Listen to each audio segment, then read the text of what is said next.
때는 조선 인조 시절 설악산 깊은 골짜기에 자리한 아늑한 청송마을. 맑은 계곡물이 흐르고 사시사철 푸른 소나무가 빽빽한 이곳에 김민준이라는 나무꾼이 살고 있었습니다. 40줄에 들어선 그는 거친 세월의 흔적이 얼굴에 역력했지만 그 눈빛만은 깊은 산속의 샘물처럼 맑고 정직했습니다.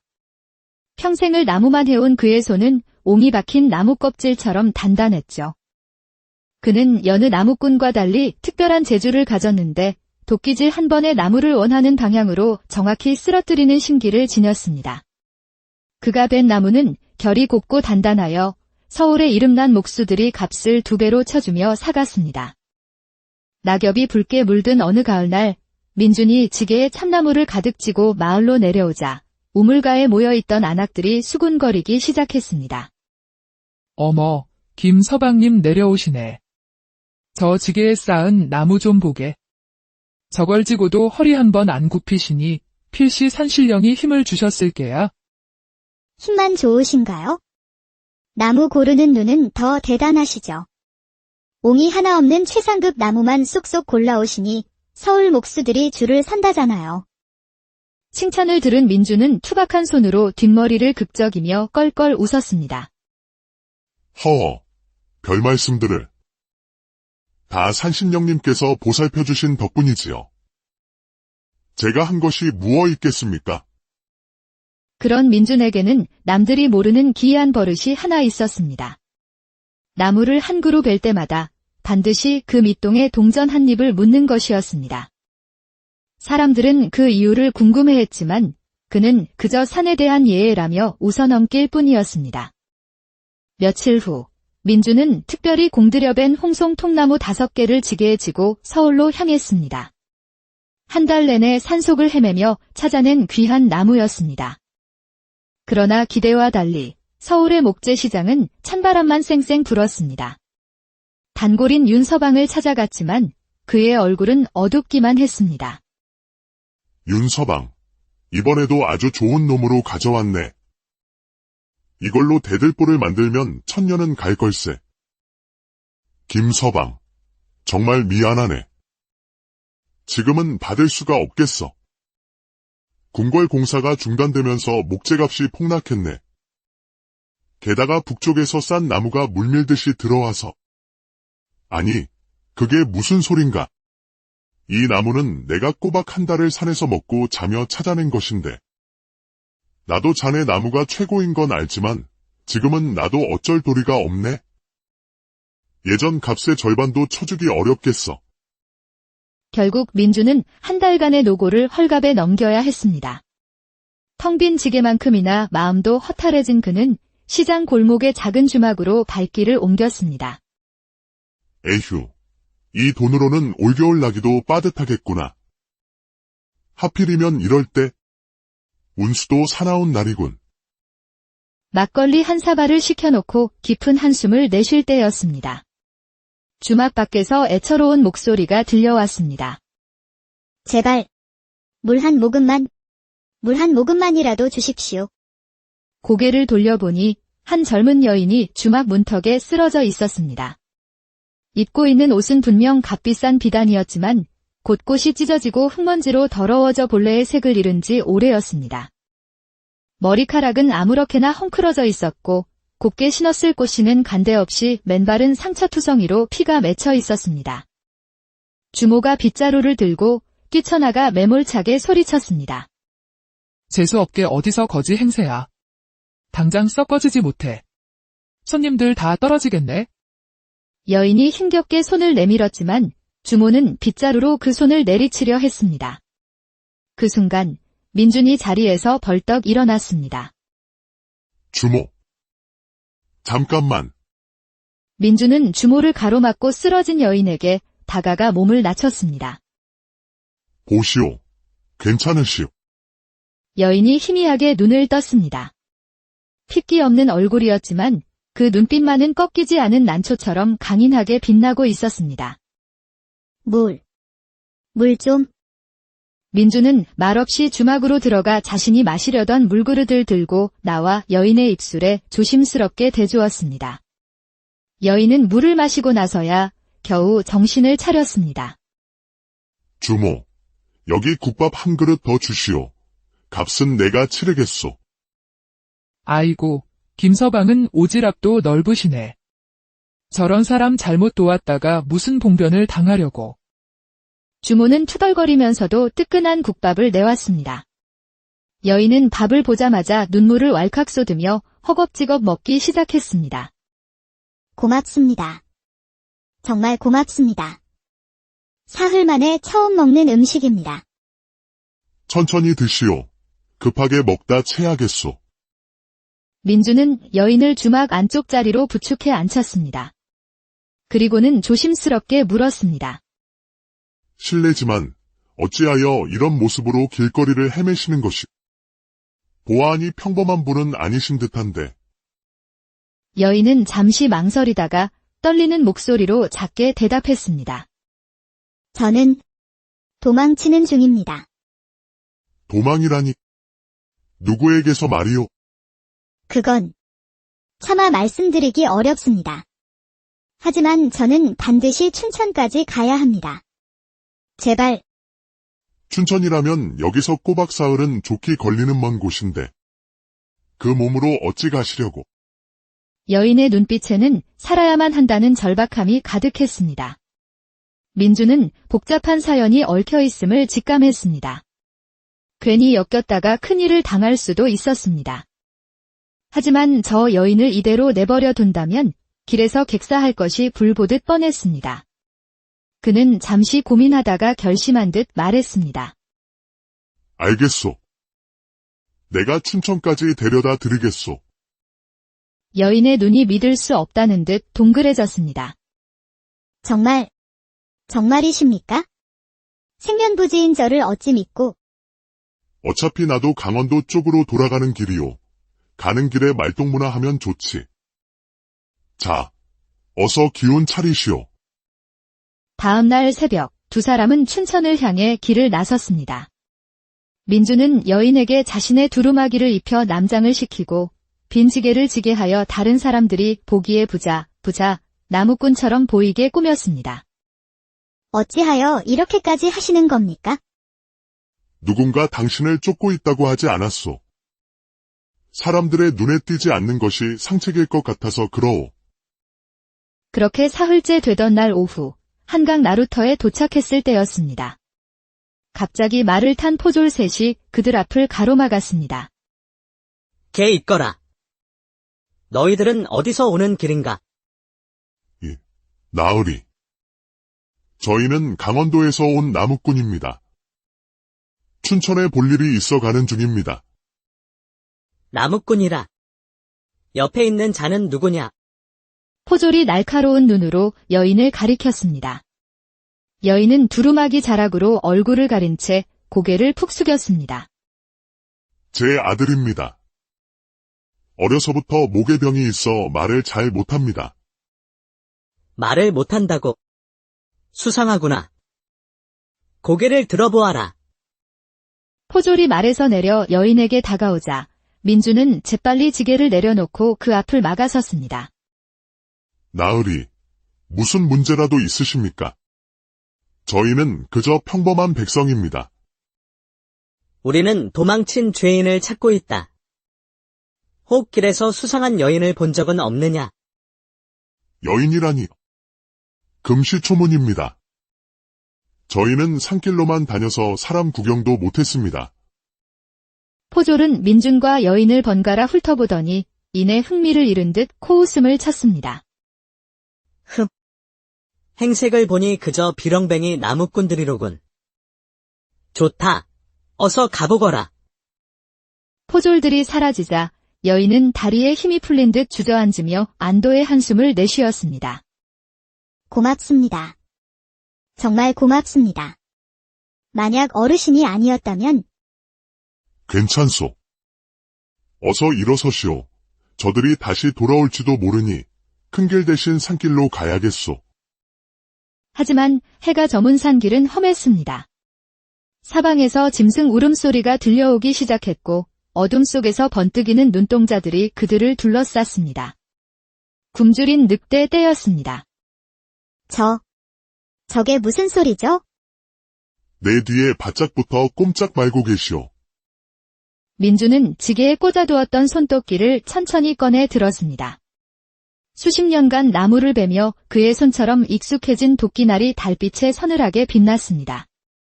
우두머리로 보이는 늑대가 으르렁거리며 민준에게 뛰어들었습니다. 민준은 조금도 물러서지 않고 도끼를 휘둘렀습니다. 취! 하는 소리와 함께 도끼는 정확히 늑대의 앞다리를 내리찍었습니다. 늑대가 고통스러운 비명을 지르며 물러서자 다른 늑대들도 겁을 먹고 주춤거렸습니다. 썩 물러서라. 이놈들. 민주는 밤새 모닥불을 피우고 도끼를 든 채 뜬 눈으로 여인을 지켰습니다. 여인은 자신을 지키는 그 넓은 등을 바라보며 뜨거운 눈물을 삼켰습니다. 나흘째 되는 날 춘천이 지척이었습니다. 하지만 밤새 내린 폭우로 강물이 불어나 하나뿐인 다리가 위태롭게 끊어져 있었습니다. 이럴 수가. 다른 길로 돌아가려면 이틀은 좋게 더 걸릴 텐데. 위험하지만 이 다리를 건너는 수밖에 없겠소. 하지만 금방이라도 무너질 것 같은데요. 내가 먼저 건너볼 테니 괜찮으면 그때 따라오시오. 민준이 먼저 조심스럽게 다리를 건넜습니다. 그가 손짓하자 여인이 뒤따라 다리에 발을 올렸습니다. 바로 그 순간이었습니다. 쩍 하는 소리와 함께 다리 기둥이 부러지며 여인의 발밑이 무너져 내렸습니다. 깍!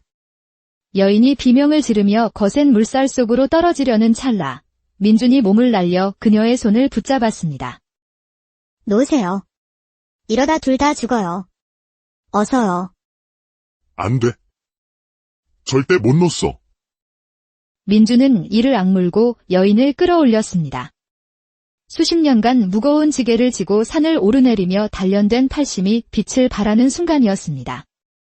마침내 여인을 안전한 곳으로 끌어올렸지만 그 반동으로 그의 등에 있던 지게가 끈이 끊어지며 강물 속으로 떨어져 떠내려가고 말았습니다.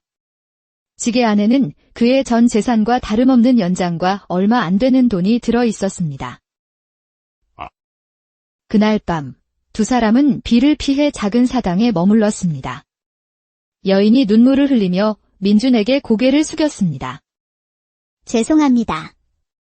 저 때문에 어르신의 소중한 것들을 모두 잃게 만들었습니다. 이 죄를 어찌? 괜찮소. 물건이야 다시 구하면 되지만 사람 목숨은 하나뿐이지 않소. 어째서 아무런 대가도 없이 이리 절 도와주시는 겁니까? 민준은 타오르는 불을 바라보며 조용히 입을 열었습니다. 젊었을 적 산에서 쓰러진 나무에 깔려 죽을 뻔한 적이 있었소. 그때 지나가던 스님 한 분이 나를 구해주셨지.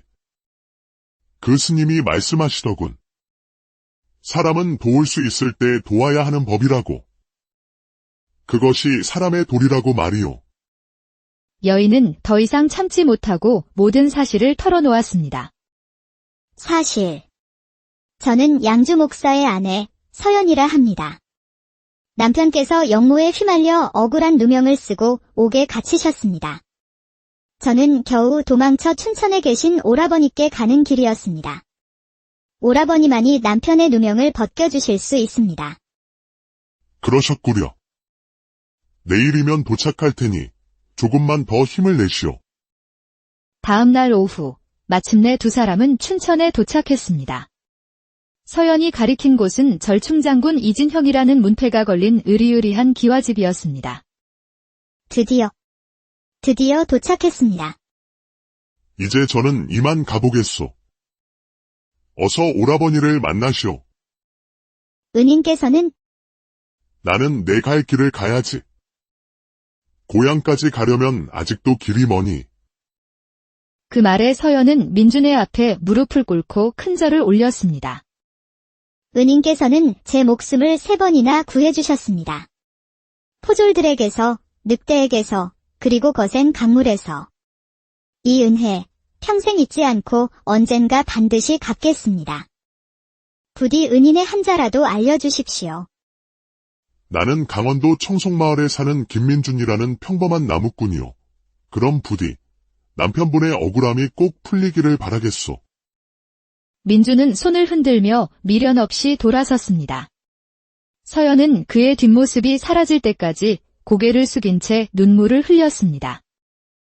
에휴, 결국 빈손으로 돌아가는구나. 처음부터 다시 시작해야겠군.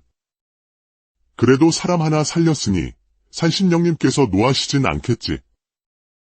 허. 그로부터 2년의 세월이 흘렀습니다. 민주는 여전히 청송마을에서 나무를 하며 살고 있었습니다. 모든 것을 잃었지만 그는 묵묵히 다시 일했고 살림은 조금씩 나아지고 있었습니다. 그러던 어느 봄날 마을에 방이 붙었습니다. 임금께서 경복궁에 새로운 전각을 짓는데 대들보로 쓸 최상급 금강송을 구해오라는 어명이었습니다. 나무를 구해온 자에게는 평생 먹고 살 만큼의 상을 내리겠다는 내용이었습니다. 금강송이라니 하늘의 별따기지. 그것도 대들보로 쓸 만큼 크고 곧은 나무를 어디서 구한단 말인가. 마을 사람들은 모두 헛된 꿈이라며 고개를 저었지만 민준의 생각은 달랐습니다. 그는 알고 있었습니다. 20년 전 깊은 산속에서 발견하고는 너무나 신성하고 아름다워 참아뵈지 못했던 완벽한 금강송 한 그루가 있다는 것을. 그 나무라면 임금께서 쓰시기에 부족함이 없을 것이다. 이제는 그 나무를 세상에 내보일 때가 되었구나. 민주는 결심을 하고 산으로 향했습니다. 꼬박 사흘을 걸어 도착한 곳에는 하늘을 찌를 듯 장엄하게 솟은 금강송이 그를 기다리고 있었습니다. 그는 나무 앞에서 경건하게 절을 하고 품에서 은전 하나를 꺼내 나무 밑에 묻었습니다. 그의 오랜 의식이었습니다. 그리고 도끼를 들어 올린 바로 그 순간이었습니다. 멈추어라. 내 이놈. 감히 어명으로 봉해진 나무에 손을 대려 하느냐. 관복을 입은 관리와 군졸들이 나타나 그를 에워쌌습니다. 아니, 저는 이 나무를 조정에 바치려고. 시끄럽다. 나라의 보물을 훔쳐 팔아먹으려 한 도적놈이로구나. 당장 저놈을 포박하라. 민주는 억울하게 포박되어 끌려갔습니다. 공교롭게도 그 산은 춘천 관할이었고 그는 2년 전 서연을 데려다 주었던 바로 그 춘천에 관하 감옥에 갇히는 신세가 되었습니다. 에휴, 좋은 일을 하려다 도리어 도둑으로 몰렸구나. 내 어찌 이 억울함을 증명한단 말인가. 며칠 후 신문이 시작되었지만 증거가 없는 그의 말을 믿어주는 사람은 아무도 없었습니다. 절망에 빠져있던 다음 날 아침 감옥 문이 열렸습니다. 김민준, 나오너라. 높으신 분께서 너를 보자 하신다. 그가 끌려간 곳은 관아의 사랑채였습니다. 그곳에는 위험 있는 절충장군의 관복을 입은 무관이 앉아 있었습니다. 바로 이진혁 장군이었습니다. 네가 청송마을의 김민준이냐? 예, 장군. 그렇습니다만. 고개를 들어 나를 보거라. 민준이 고개를 드는 순간 옆방에서 한 여인이 걸어 나왔습니다. 2년 전과는 비교할 수 없을 만큼 고운 비단 옷에 화사한 얼굴을 한 기품 넘치는 여인이었습니다. 바로 서연이었습니다. 당신은? 오랜만입니다. 김민준 어르신. 나는 절충장군 이진혁이다. 그리고 이 사람은 내 누이 동생이지. 2년 전 내가 목숨을 걸고 이곳까지 데려다 주었다는 바로 그 누이 동생 말이다. 민주는 그제야 모든 상황을 이해할 수 있었습니다. 어르신 덕분에 오라버니를 만났고 오라버니께서 남편의 억울함을 풀어주셨습니다. 모함이었다는 것이 밝혀져 남편께서는 복권되셨습니다. 정말 다행입니다. 정말로. 그뿐만이 아닙니다. 지금 제 남편께서는 한양에서 형조판서로 계십니다. 민주는 자신의 귀를 의심했습니다. 형조판서라면 나라의 법을 관장하는 최고위직이 아니던가? 우리는 늘 내 소식을 기다려왔다. 은혜를 갚을 기회를 말이다. 그런데 마침 내가 이곳에서 억울한 일을 당했다는 소식을 들었다. 내가 조사해보니 내 말은 모두 사실이었다. 너는 나무를 훔치려 한 것이 아니라 진심으로 나라에 바치려 했던 것이야. 자, 고개를 들어라. 너는 무죄다. 며칠 후 민주는 임금 앞에 서게 되었습니다. 네가 바로 20년간 금강송을 지켜온 나무꾼 김민준이더냐? 황공하옵니다. 전하. 나무를 아끼고 산을 공경하는 마음, 그리고 어려움에 처한 사람을 외면하지 않는 그 마음이 참으로 귀하도다. 너에게 상을 내리겠다. 금강송을 찾은 공로로 은자 100냥을 하사하고 너를 궁궐의 나무를 관리하는 산림감독관으로 임명하노라. 평범한 나무꾼이 하루아침에 조정의 관리가 된 것입니다. 그때 형조판서 최현우가 앞으로 나섰습니다. 과인의 아내를 구해주신 은인이십니다. 이 정도는 당연한 보답입니다. 형조판서는 품에서 낡은 은전 하나를 꺼내 보였습니다. 이 은전을 보니 생각나는 것이 없으십니까? 20년 전, 과거를 보러 가던 가난한 선비가 산적을 만나 모든 것을 잃었을 때, 한 나무꾼이 나타나 노잣돈이라며 쥐어준 바로 그 은전입니다. 그 나무꾼이 바로 당신이었습니다. 나는 그 은전을 부적처럼 간직한 덕에 과거에 급제할 수 있었지요. 민주는 그제야 아득한 기억을 떠올렸습니다. 20년 전의 작은 선행이, 그리고 2년 전에 목숨을 건 선행이 돌고 돌아 기적처럼 자신에게 돌아온 것입니다. 그 후 강동석은 산림감독관으로서 조선 팔도를 누비며 귀한 나무들을 보호하는 데 평생을 바쳤습니다. 어느 가을날 그는 고향 청송마을의 산을 찾았습니다. 신기하게도 그가 오래전 동전을 묻었던 자리마다 건강한 어린 묘목들이 자라나 작은 숲을 이루고 있었습니다. 산신령께서 다 받아주셨구나. 그가 미소를 지으며 나무 앞에 절을 할 때 형조판서 부부가 그를 찾아왔습니다. 세 사람은 산마루에 앉아 차를 마시며 지난 세월을 이야기했습니다. 2년 전 그때를 생각하면 아직도 꿈만 같습니다. 어르신께서 베풀어 주신 친절이 제 인생뿐만 아니라 어르신의 인생까지 바꾸어 놓았군요. 세 사람은 서로를 보며 따뜻하게 미소 지었습니다. 석양이 산을 붉게 물들이고 바람이 소나무 사이를 스쳐 지나가며 노래했습니다. 대가를 바라지 않은 선행은 언젠가 반드시 돌아온다는 옛말처럼 나무의 값을 치르던 정직한 나무꾼은 자신의 인생에서 가장 큰 복을 받게 되었습니다. 때는 조선 인조 시절 설악산 깊은 골짜기에 자리한 아늑한 청송마을. 맑은 계곡물이 흐르고 사시사철 푸른 소나무가 빽빽한 이곳에 김민준이라는 나무꾼이 살고 있었습니다. 40줄에 들어선 그는 거친 세월의 흔적이 얼굴에 역력했지만 그 눈빛만은 깊은 산속의 샘물처럼 맑고 정직했습니다. 평생을 나무만 해온 그의 손은 옹이 박힌 나무 껍질처럼 단단했죠. 그는 여느 나무꾼과 달리 특별한 재주를 가졌는데 도끼질 한 번에 나무를 원하는 방향으로 정확히 쓰러뜨리는 신기를 지녔습니다. 그가 벤 나무는 결이 곱고 단단하여 서울에 이름난 목수들이 값을 2배로 쳐주며 사갔습니다. 낙엽이 붉게 물든 어느 가을날 민준이 지게에 참나무를 가득 지고 마을로 내려오자 우물가에 모여있던 안악들이 수군거리기 시작했습니다. 어머, 김서방님 내려오시네. 저 지게에 쌓은 나무 좀 보게. 저걸 지고도 허리 한 번 안 굽히시니 필시 산신령이 힘을 주셨을게야. 힘만 좋으신가요? 나무 고르는 눈은 더 대단하시죠. 옹이 하나 없는 최상급 나무만 쏙쏙 골라오시니 서울 목수들이 줄을 선다잖아요. 칭찬을 들은 민주는 투박한 손으로 뒷머리를 극적이며 껄껄 웃었습니다. 허, 별 말씀들을. 다 산신령님께서 보살펴주신 덕분이지요. 제가 한 것이 무엇 있겠습니까? 그런 민준에게는 남들이 모르는 기이한 버릇이 하나 있었습니다. 나무를 한 그루 벨 때마다 반드시 그 밑동에 동전 한 입을 묻는 것이었습니다. 사람들은 그 이유를 궁금해했지만 그는 그저 산에 대한 예애라며 웃어넘길 뿐이었습니다. 며칠 후 민주는 특별히 공들여 벤 홍송 통나무 5개를 지게에 지고 서울로 향했습니다. 한 달 내내 산속을 헤매며 찾아낸 귀한 나무였습니다. 그러나 기대와 달리 서울의 목재시장은 찬바람만 쌩쌩 불었습니다.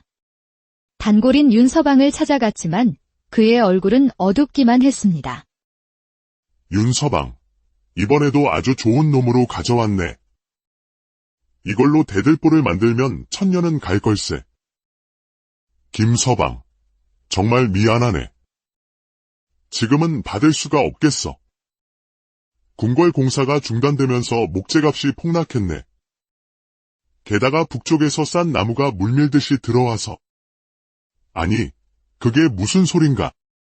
이 나무는 내가 꼬박 한 달을 산에서 먹고 자며 찾아낸 것인데.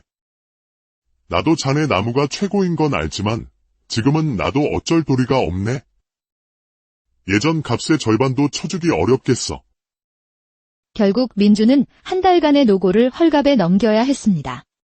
텅 빈 지게만큼이나 마음도 허탈해진 그는 시장 골목의 작은 주막으로 발길을 옮겼습니다. 에휴, 이 돈으로는 올겨울 나기도 빠듯하겠구나. 하필이면 이럴 때 운수도 사나운 날이군. 막걸리 한 사발을 시켜놓고 깊은 한숨을 내쉴 때였습니다.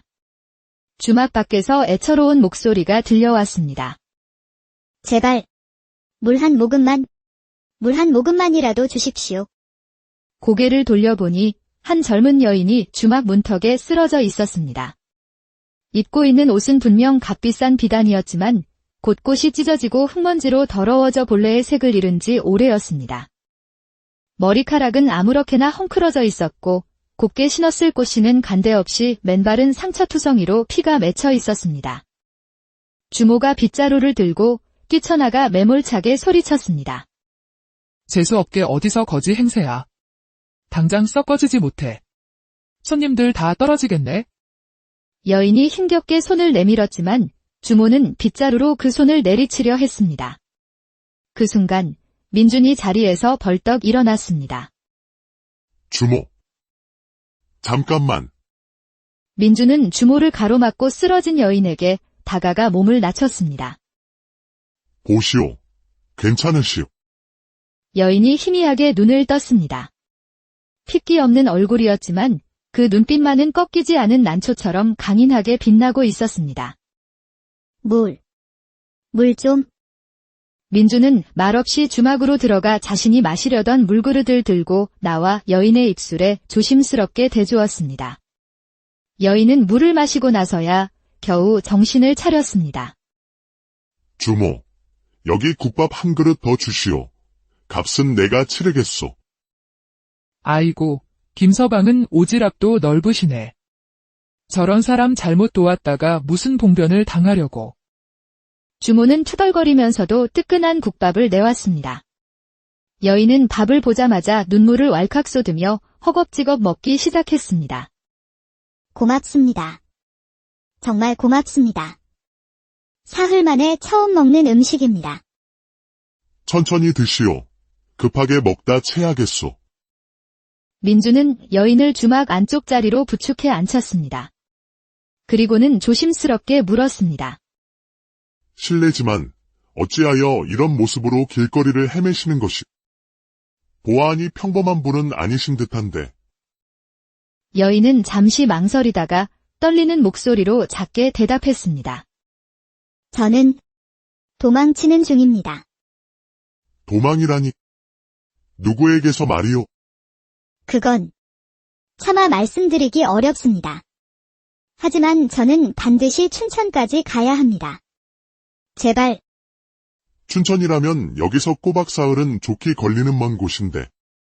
그 몸으로 어찌 가시려고. 여인의 눈빛에는 살아야만 한다는 절박함이 가득했습니다. 민주는 복잡한 사연이 얽혀있음을 직감했습니다. 괜히 엮였다가 큰일을 당할 수도 있었습니다. 하지만 저 여인을 이대로 내버려 둔다면 길에서 객사할 것이 불보듯 뻔했습니다.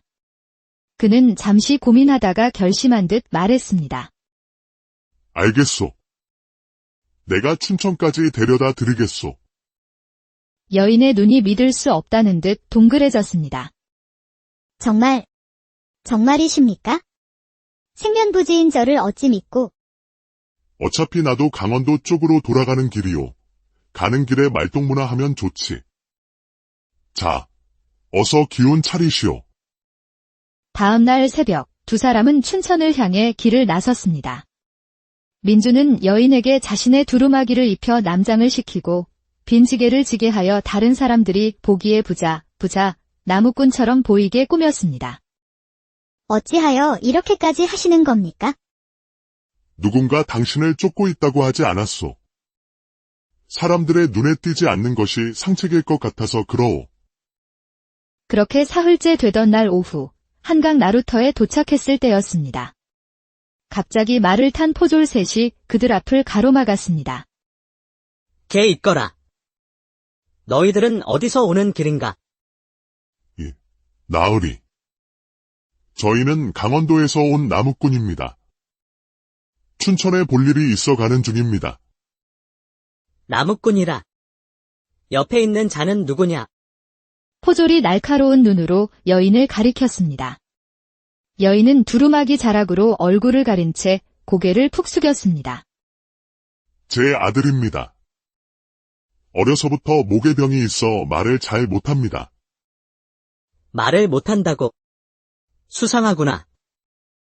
고개를 들어보아라. 포졸이 말에서 내려 여인에게 다가오자 민주는 재빨리 지게를 내려놓고 그 앞을 막아섰습니다. 나으리, 무슨 문제라도 있으십니까? 저희는 그저 평범한 백성입니다. 우리는 도망친 죄인을 찾고 있다. 혹 길에서 수상한 여인을 본 적은 없느냐? 여인이라니. 금시초문입니다. 저희는 산길로만 다녀서 사람 구경도 못했습니다. 포졸은 민준과 여인을 번갈아 훑어보더니 이내 흥미를 잃은 듯 코웃음을 쳤습니다. 행색을 보니 그저 비렁뱅이 나무꾼들이로군.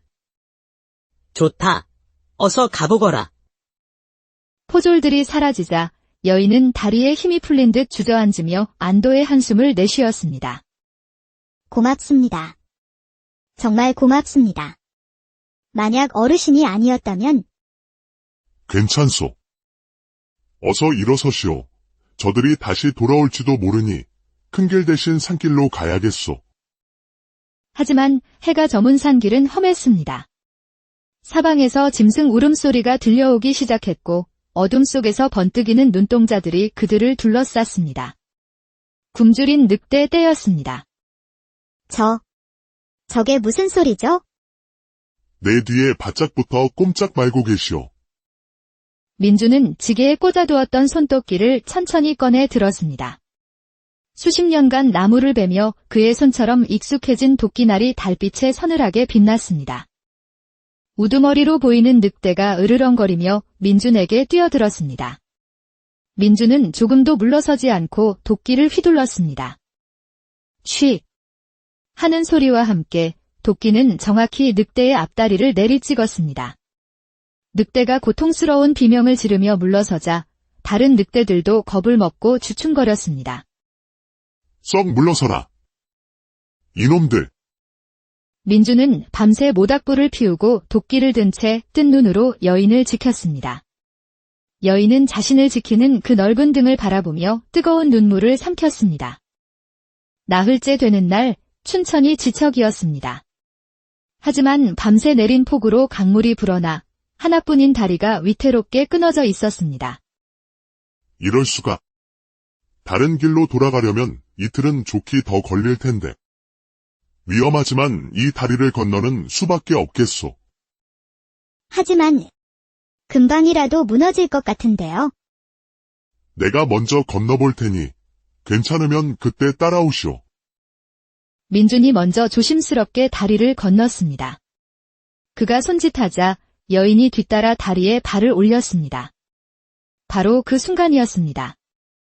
쩝! 하는 소리와 함께 다리 기둥이 부러지며 여인의 발밑이 무너져 내렸습니다. 깍! 여인이 비명을 지르며 거센 물살 속으로 떨어지려는 찰나 민준이 몸을 날려 그녀의 손을 붙잡았습니다. 놓으세요. 이러다 둘 다 죽어요. 어서요. 안 돼. 절대 못 놓소. 민주는 이를 악물고 여인을 끌어올렸습니다. 수십 년간 무거운 지게를 지고 산을 오르내리며 단련된 팔심이 빛을 발하는 순간이었습니다. 마침내 여인을 안전한 곳으로 끌어올렸지만 그 반동으로 그의 등에 있던 지게가 끈이 끊어지며 강물 속으로 떨어져 떠내려가고 말았습니다. 지게 안에는 그의 전 재산과 다름없는 연장과 얼마 안 되는 돈이 들어 있었습니다. 그날 밤, 두 사람은 비를 피해 작은 사당에 머물렀습니다. 여인이 눈물을 흘리며 민준에게 고개를 숙였습니다. 죄송합니다. 저 때문에 어르신의 소중한 것들을 모두 잃게 만들었습니다.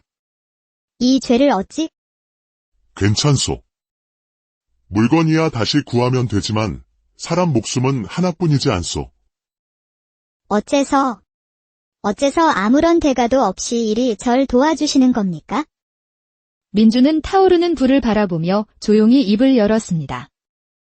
젊었을 적 산에서 쓰러진 나무에 깔려 죽을 뻔한 적이 있었소. 그때 지나가던 스님 한 분이 나를 구해주셨지. 그 스님이 말씀하시더군.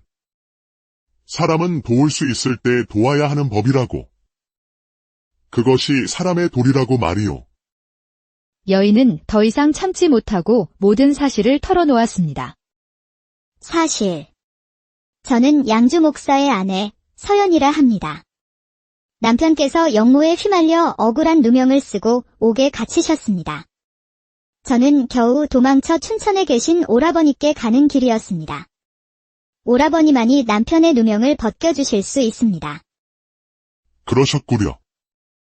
내일이면 도착할 테니 조금만 더 힘을 내시오. 다음 날 오후, 마침내 두 사람은 춘천에 도착했습니다. 서연이 가리킨 곳은 절충장군 이진형이라는 문패가 걸린 으리으리한 기와집이었습니다. 드디어 도착했습니다. 이제 저는 이만 가보겠소. 어서 오라버니를 만나시오. 은인께서는 나는 내 갈 길을 가야지. 고향까지 가려면 아직도 길이 머니. 그 말에 서연은 민준의 앞에 무릎을 꿇고 큰 절을 올렸습니다. 은인께서는 제 목숨을 3번이나 구해주셨습니다. 포졸들에게서, 늑대에게서, 그리고 거센 강물에서. 이 은혜, 평생 잊지 않고 언젠가 반드시 갚겠습니다. 부디 은인의 한자라도 알려주십시오. 나는 강원도 청송마을에 사는 김민준이라는 평범한 나무꾼이오. 그럼 부디 남편분의 억울함이 꼭 풀리기를 바라겠소. 민준은 손을 흔들며 미련 없이 돌아섰습니다. 서연은 그의 뒷모습이 사라질 때까지 고개를 숙인 채 눈물을 흘렸습니다. 에휴, 결국 빈손으로 돌아가는구나. 처음부터 다시 시작해야겠군. 그래도 사람 하나 살렸으니 산신령님께서 노하시진 않겠지. 허. 그로부터 2년의 세월이 흘렀습니다. 민주는 여전히 청송마을에서 나무를 하며 살고 있었습니다. 모든 것을 잃었지만 그는 묵묵히 다시 일했고 살림은 조금씩 나아지고 있었습니다. 그러던 어느 봄날 마을에 방이 붙었습니다. 임금께서 경복궁에 새로운 전각을 짓는데 대들보로 쓸 최상급 금강송을 구해오라는 어명이었습니다. 나무를 구해온 자에게는 평생 먹고 살 만큼의 상을 내리겠다는 내용이었습니다. 금강송이라니 하늘의 별따기지. 그것도 대들보로 쓸 만큼 크고 곧은 나무를 어디서 구한단 말인가. 마을 사람들은 모두 헛된 꿈이라며 고개를 저었지만 민준의 생각은 달랐습니다. 그는 알고 있었습니다. 20년 전 깊은 산속에서 발견하고는 너무나 신성하고 아름다워 참아뵈지 못했던 완벽한 금강송 한 그루가 있다는 것을. 그 나무라면 임금께서 쓰시기에 부족함이 없을 것이다. 이제는 그 나무를 세상에 내보일 때가 되었구나. 민주는 결심을 하고 산으로 향했습니다. 꼬박 사흘을 걸어 도착한 곳에는 하늘을 찌를 듯 장엄하게 솟은 금강송이 그를 기다리고 있었습니다. 그는 나무 앞에서 경건하게 절을 하고 품에서 은전 하나를 꺼내 나무 밑에 묻었습니다. 그의 오랜 의식이었습니다. 그리고 도끼를 들어 올린 바로 그 순간이었습니다. 멈추어라. 내 이놈. 감히 어명으로 봉해진 나무에 손을 대려 하느냐. 관복을 입은 관리와 군졸들이 나타나 그를 에워쌌습니다. 아니, 저는 이 나무를 조정에 바치려고. 시끄럽다. 나라의 보물을 훔쳐 팔아먹으려 한 도적놈이로구나. 당장 저놈을 포박하라.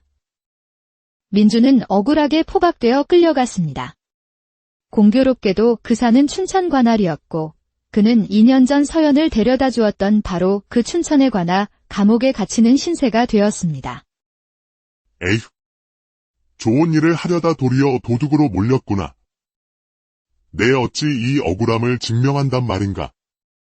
며칠 후 신문이 시작되었지만 증거가 없는 그의 말을 믿어주는 사람은 아무도 없었습니다. 절망에 빠져있던 다음 날 아침 감옥 문이 열렸습니다. 김민준, 나오너라. 높으신 분께서 너를 보자 하신다. 그가 끌려간 곳은 관아의 사랑채였습니다. 그곳에는 위험 있는 절충장군의 관복을 입은 무관이 앉아 있었습니다.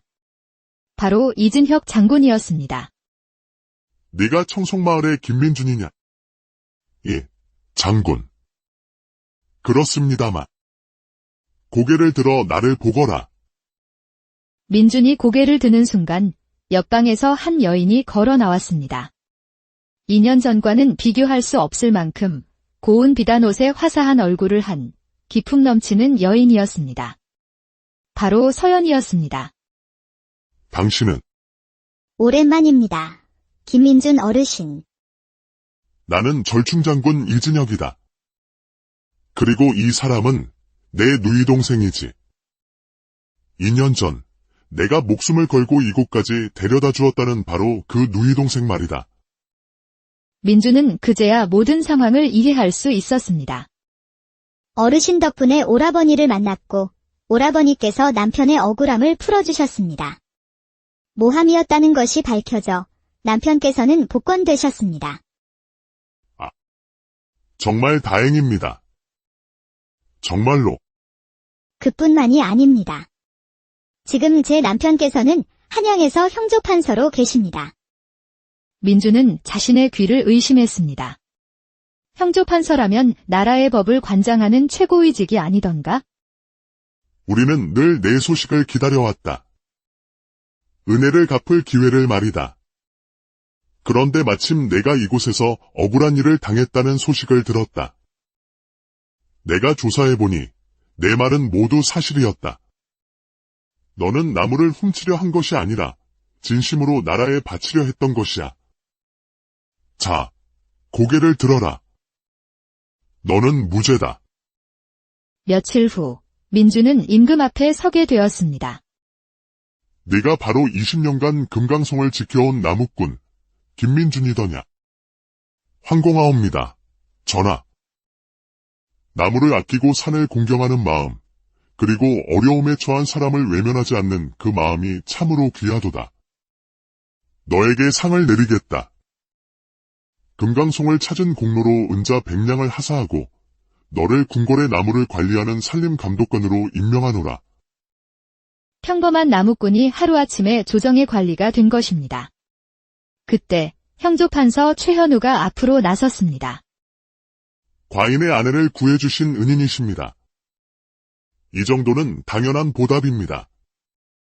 형조판서는 품에서 낡은 은전 하나를 꺼내 보였습니다.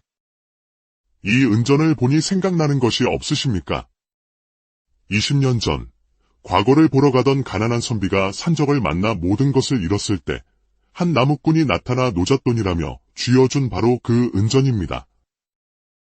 그 나무꾼이 바로 당신이었습니다.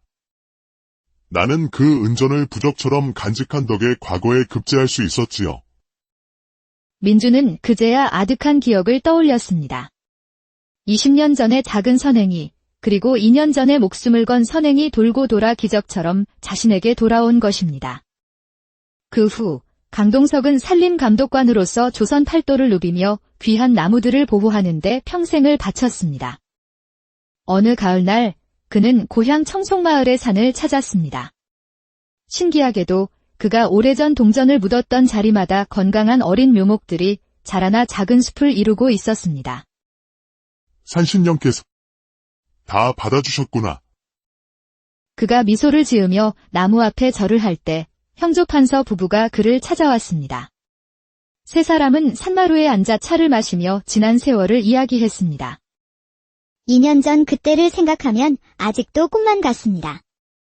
어르신께서 베풀어 주신 친절이 제 인생뿐만 아니라 어르신의 인생까지 바꾸어 놓았군요. 세 사람은 서로를 보며 따뜻하게 미소 지었습니다. 석양이 산을 붉게 물들이고 바람이 소나무 사이를 스쳐 지나가며 노래했습니다. 대가를 바라지 않은 선행은 언젠가 반드시 돌아온다는 옛말처럼 나무에 값을 치르던 정직한 나무꾼은 자신의 인생에서 가장 큰 복을 받게 되었습니다. 때는 조선 인조 시절 설악산 깊은 골짜기에 자리한 아늑한 청송마을. 맑은 계곡물이 흐르고 사시사철 푸른 소나무가 빽빽한 이곳에 김민준이라는 나무꾼이 살고 있었습니다. 40줄에 들어선 그는 거친 세월의 흔적이 얼굴에 역력했지만 그 눈빛만은 깊은 산속의 샘물처럼 맑고 정직했습니다. 평생을 나무만 해온 그의 손은 옹이 박힌 나무 껍질처럼 단단했죠. 그는 여느 나무꾼과 달리 특별한 재주를 가졌는데 도끼질 한 번에 나무를 원하는 방향으로 정확히 쓰러뜨리는 심기를 지녔습니다. 그가 벤 나무는 결이 곱고 단단하여 서울의 이름난 목수들이 값을 2배로 쳐주며 사갔습니다. 낙엽이 붉게 물든 어느 가을날 민준이 지게에 참나무를 가득 지고 마을로 내려오자 우물가에 모여있던 안악들이 수군거리기 시작했습니다. 어머, 김서방님 내려오시네. 저 지게에 쌓은 나무 좀 보게. 저걸 지고도 허리 한 번 안 굽히시니 필시 산신령이 힘을 주셨을게야. 힘만 좋으신가요? 나무 고르는 눈은 더 대단하시죠. 옹이 하나 없는 최상급 나무만 쏙쏙 골라오시니 서울 목수들이 줄을 선다잖아요. 칭찬을 들은 민주는 투박한 손으로 뒷머리를 극적이며 껄껄 웃었습니다. 허, 별 말씀들을. 다 산신령님께서 보살펴주신 덕분이지요. 제가 한 것이 무엇 있겠습니까? 그런 민준에게는 남들이 모르는 기이한 버릇이 하나 있었습니다. 나무를 한 그루 벨 때마다 반드시 그 밑동에 동전 한 입을 묻는 것이었습니다. 사람들은 그 이유를 궁금해했지만 그는 그저 산에 대한 예애라며 웃어넘길 뿐이었습니다. 며칠 후 민주는 특별히 공들여 벤 홍송 통나무 5개를 지게에 지고 서울로 향했습니다. 한 달 내내 산속을 헤매며 찾아낸 귀한 나무였습니다. 그러나 기대와 달리 서울의 목재시장은 찬바람만 쌩쌩 불었습니다. 단골인 윤서방을 찾아갔지만 그의 얼굴은 어둡기만 했습니다. 윤서방, 이번에도 아주 좋은 놈으로 가져왔네. 이걸로 대들보를 만들면 1000년은 갈 걸세. 김서방, 정말 미안하네. 지금은 받을 수가 없겠어. 궁궐 공사가 중단되면서 목재값이 폭락했네. 게다가 북쪽에서 싼 나무가 물밀듯이 들어와서. 아니, 그게 무슨 소린가? 이 나무는 내가 꼬박 한 달을 산에서 먹고 자며 찾아낸 것인데. 나도 자네 나무가 최고인 건 알지만 지금은 나도 어쩔 도리가 없네. 예전 값의 절반도 쳐주기 어렵겠어. 결국 민주는 한 달간의 노고를 헐갑에 넘겨야 했습니다. 텅 빈 지게만큼이나 마음도 허탈해진 그는 시장 골목의 작은 주막으로 발길을 옮겼습니다. 에휴, 이 돈으로는 올겨울 나기도 빠듯하겠구나. 하필이면 이럴 때 운수도 사나운 날이군. 막걸리 한 사발을 시켜놓고 깊은 한숨을 내쉴 때였습니다. 주막 밖에서 애처로운 목소리가 들려왔습니다. 제발, 물 한 모금만이라도 주십시오. 고개를 돌려보니 한 젊은 여인이 주막 문턱에 쓰러져 있었습니다. 입고 있는 옷은 분명 값비싼 비단이었지만 곳곳이 찢어지고 흙먼지로 더러워져 본래의 색을 잃은 지 오래였습니다. 머리카락은 아무렇게나 헝클어져 있었고 곱게 신었을 꽃이는 간데없이 맨발은 상처투성이로 피가 맺혀 있었습니다. 주모가 빗자루를 들고 뛰쳐나가 매몰차게 소리쳤습니다. 재수없게 어디서 거지 행세야. 당장 썩어지지 못해. 손님들 다 떨어지겠네. 여인이 힘겹게 손을 내밀었지만 주모는 빗자루로 그 손을 내리치려 했습니다. 그 순간 민준이 자리에서 벌떡 일어났습니다. 주모. 잠깐만. 민준은 주모를 가로막고 쓰러진 여인에게 다가가 몸을 낮췄습니다. 보시오. 괜찮으시오. 여인이 희미하게 눈을 떴습니다. 핏기 없는 얼굴이었지만 그 눈빛만은 꺾이지 않은 난초처럼 강인하게 빛나고 있었습니다.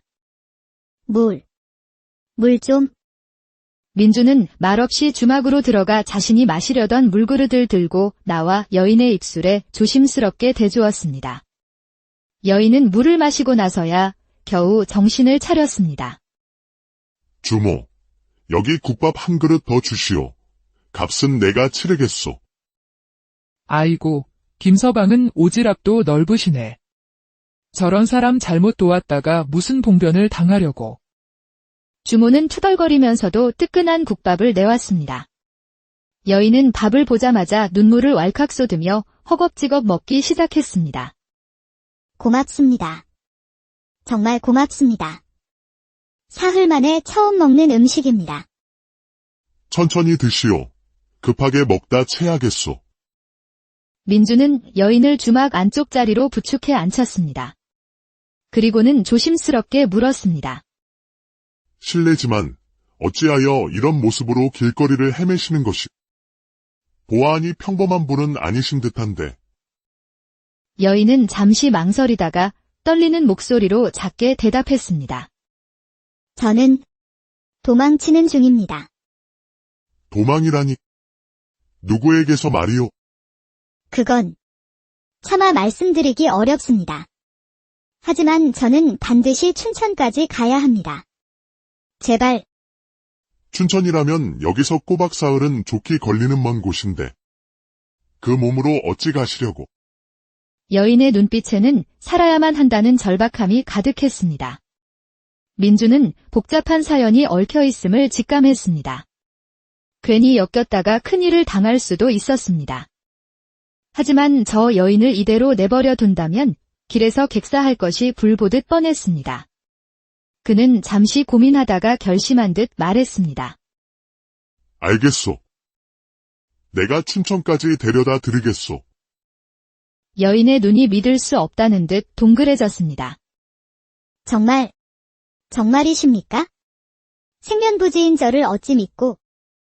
어차피 나도 강원도 쪽으로 돌아가는 길이오. 가는 길에 말동무나 하면 좋지. 자, 어서 기운 차리시오.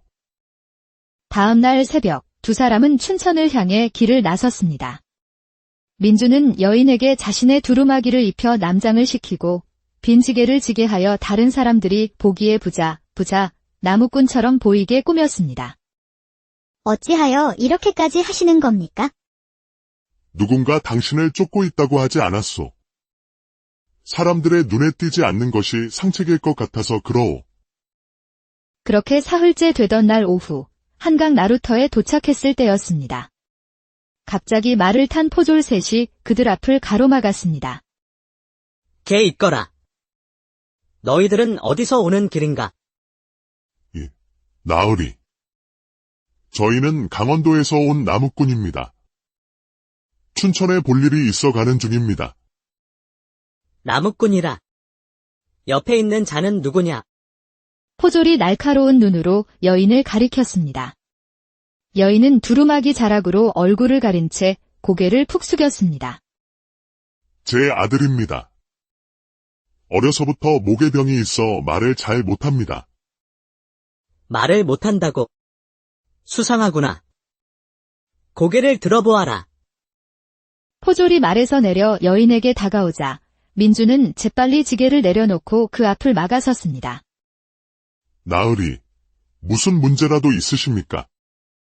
저희는 그저 평범한 백성입니다. 우리는 도망친 죄인을 찾고 있다. 혹 길에서 수상한 여인을 본 적은 없느냐? 여인이라니. 금시초문입니다. 저희는 산길로만 다녀서 사람 구경도 못했습니다. 포졸은 민준과 여인을 번갈아 훑어보더니 이내 흥미를 잃은 듯 코웃음을 쳤습니다. 행색을 보니 그저 비렁뱅이 나무꾼들이로군. 좋다. 어서 가보거라. 포졸들이 사라지자 여인은 다리에 힘이 풀린 듯 주저앉으며 안도의 한숨을 내쉬었습니다. 고맙습니다. 정말 고맙습니다. 만약 어르신이 아니었다면 괜찮소. 어서 일어서시오. 저들이 다시 돌아올지도 모르니 큰 길 대신 산길로 가야겠소. 하지만 해가 저문 산길은 험했습니다. 사방에서 짐승 울음소리가 들려오기 시작했고 어둠 속에서 번뜩이는 눈동자들이 그들을 둘러쌌습니다. 굶주린 늑대 떼였습니다. 저게 무슨 소리죠? 내 뒤에 바짝부터 꼼짝 말고 계시오. 민주는 지게에 꽂아두었던 손도끼를 천천히 꺼내 들었습니다. 수십 년간 나무를 베며 그의 손처럼 익숙해진 도끼날이 달빛에 서늘하게 빛났습니다. 우두머리로 보이는 늑대가 으르렁거리며 민준에게 뛰어들었습니다. 민준은 조금도 물러서지 않고 도끼를 휘둘렀습니다. 취!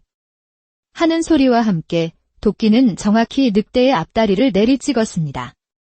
늑대가 고통스러운 비명을 지르며 물러서자 다른 늑대들도 겁을 먹고 주춤거렸습니다. 썩 물러서라. 이놈들. 민주는 밤새 모닥불을 피우고 도끼를 든 채 뜬 눈으로 여인을 지켰습니다. 여인은 자신을 지키는 그 넓은 등을 바라보며 뜨거운 눈물을 삼켰습니다.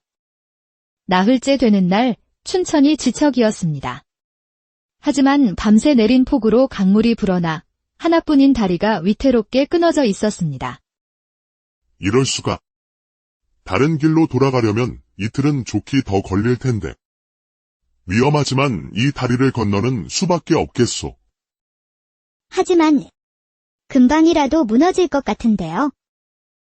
내가 먼저 건너볼 테니 괜찮으면 그때 따라오시오. 민준이 먼저 조심스럽게 다리를 건넜습니다. 그가 손짓하자 여인이 뒤따라 다리에 발을 올렸습니다. 바로 그 순간이었습니다. 쩝! 하는 소리와 함께 다리 기둥이 부러지며 여인의 발밑이 무너져 내렸습니다. 깍!